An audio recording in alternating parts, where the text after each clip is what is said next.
Hello guys, nandito po ako sa Ideal Vision. Bibili ako ng reading glass. Ideal Vision. Ideal Vision. Ayan, ang daming salamin.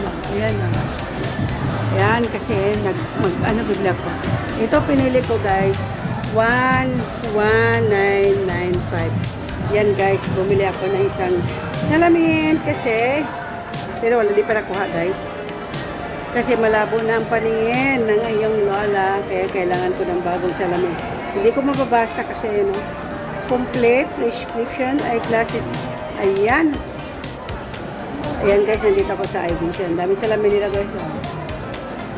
Sana maganda na sa aking pagbasa. Hindi sumasakit ang mata ko. Kasi ito, bumili na lang ako ng reading glass. Ito.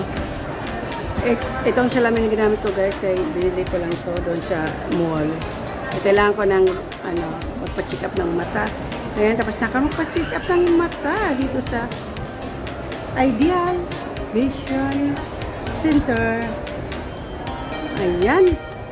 Ayan guys, so, Ideal Vision Center nandito guys. Di pa ako nakabayad guys. Pero sabi hindi ko pa daw makuha ngayon ang ating salamin bukas pa. Guys, see you later. See you next time.